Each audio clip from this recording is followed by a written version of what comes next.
It looks like it's already starting, y'all. Media is starting to die down with covering the Nolan Wells situation, and I can't wait till the investigators come out with whatever they're going to come out with, because I want to compare it to everything that the internet media has, because Ledbetter and the people of Mississippi, they haven't been doing any work, y'all, as far as the times, the voting information, and how everything just don't add up.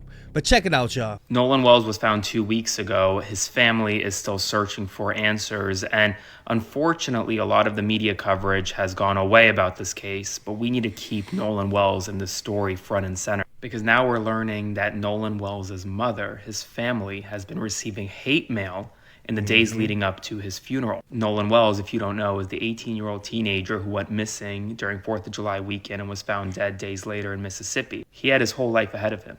He was about to turn 19 years old, was about to play football, was a really, really good kid. Benjamin Crump, the lawyer for the family, says the results of the independent autopsy will be turned over ultimately to a grand jury, and they're actively conducting an independent investigation into Nolan's death. Nolan's funeral is set for this week. His family is receiving horrific, horrific hate mail, and the answers that they're searching for still seem far away. Nolan's memory should be remembered, and the story should not just be swept away. So in case you don't know, Nolan Wells' mom had received a letter with her at the press conference and Ben Crump, where she was in the middle, and somebody had the picture of that with dollar signs in the middle, saying that Al Sharpton and Benjamin Crump is using her for money. But these are just tactics to get us to deviate from the main topic, which is what the hell happened to Nolan Wells. Do not be fooled by any of this nonsense. Do not be fooled by any of the naysayers. Do not be fooled by anybody saying that, oh, his mom ain't black, she's mixed. So, I mean, what the hell did that got to do with justice for Nolan Wells? Look at the piece of hate mail somebody sent Nolan's mom. It appears that they're insinuating that they're doing this for a money grab. Christine Wansley says that they were not bold enough to list a return address.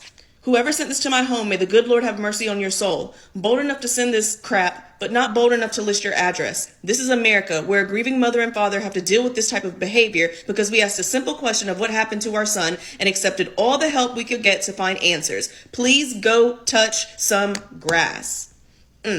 She's still a grieving mother at the end of the day, guys. Prayers.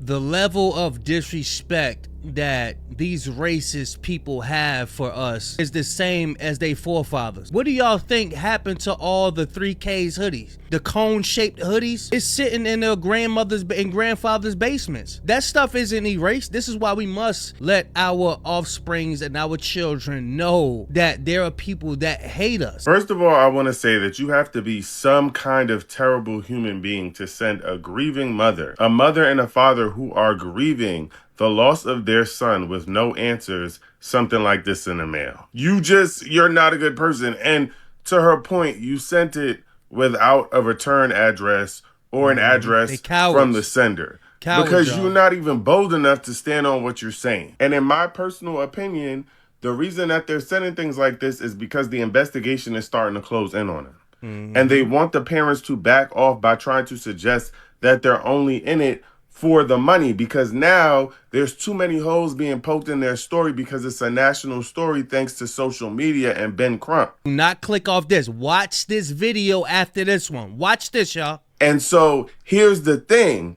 The parents have not filed any sort of civil suit. They're asking for a grand jury to see it so criminal charges can be brought up against people who are not telling an entire story about what happened to their child.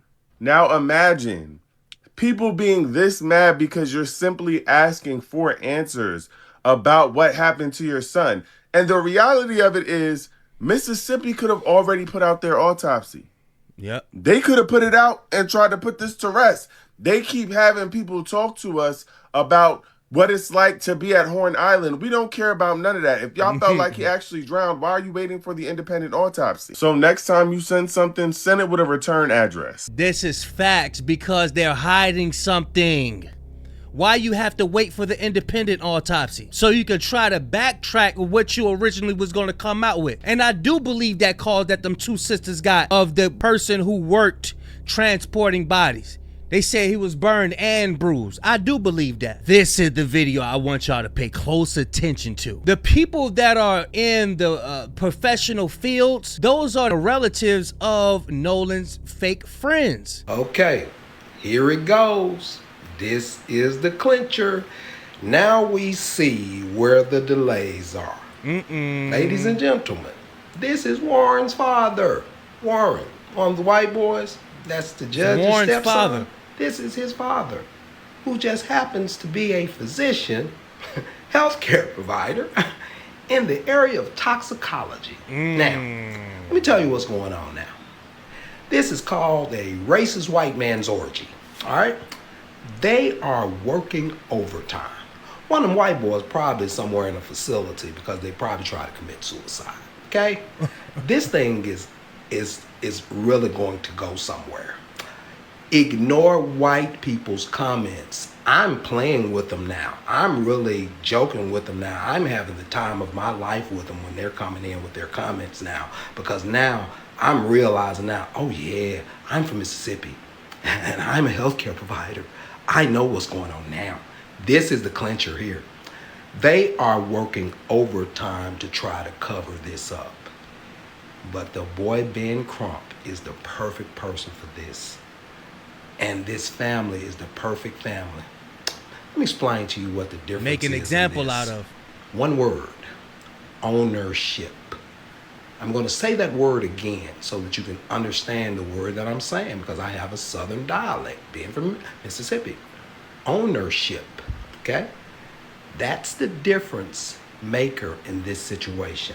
Because I don't have to know the family of Nolan Wells to know that they own the place they live in, okay?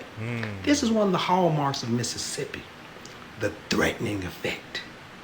See, in the Trey Reed situation, the parental units didn't own anything, okay? Therefore, they can be threatened the hell out of. I told you all in previous posts how in predominant black communities, how they place the black sheriffs, the black judges, the black coroners. I told you how they get placed there, right? White men simply take them to a bank and give them things in their life that they never would have had. Allow them to open up other businesses on the other side by giving them big loans from the bank. That's nothing but when they do something improper or when one of their family members does something improper, this black man owes a favor. Okay. Yep. It goes back to the same thing.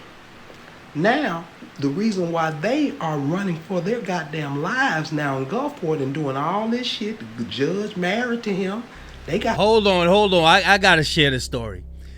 When I was driving trucks, my first job, I think it was 7-Up. All the white boys would get the nice neighborhoods. I don't even believe it's just 7. It's anywhere you go. They get all the nice neighborhoods, but where do the black truck drivers and the black workers, where do we get? Just guess. I'll wait. You're right. To cover this shit up. They can't threaten nobody. Ain't no bank that they can call and say, call them and tell them we're going to pull their loan on their house. Yep. Because they own their goddamn house. Or if they are paying a mortgage on that shit up to date and they know goddamn it, they got the money in their bank account to keep it going, goddamn it. Ben Crump's the perfect lawyer for this. I bet you he's sitting back, goddamn it, happy as a goddamn, like they say, goddamn it, in Mississippi, he happy than a punk in a Wiener factory. It's going down. Yeah, let's have fun with these racist white folks when they come in with their comments. Because this the clincher right here. This is a toxicology physician. But it's all about ownership, people. That's how they fuck us in Mississippi. When they do something to us and we don't own shit, they threaten the shit out of us. That's how I ran my business after a sheriff kept arresting me 15, 16 times. I stayed in business 10 goddamn years because I owned every goddamn thing. There wasn't nobody they could go to and put me out of my shit because when I built it, it was mine. So I just kept telling the community, man, I ain't finna do with nobody to say who can't read. The man finished 3rd grade. Y'all got him in the sheriff. That's how I kept rolling. I owned things. Nolan Wells' parents own what they have. Oh yeah, we're gonna get justice in this one. They got the right one. That's the end of the video. Y'all make sure y'all hype this video, subscribe, and let me know what y'all think. Now it's been 15 days later and still no answers as to what's going on with his body. And why the hell are they holding back their report and waiting for the personal autopsy report? Y'all get in the comment section, man. Y'all let me know what y'all think, man. Big Kish signing out. I'm going, y'all.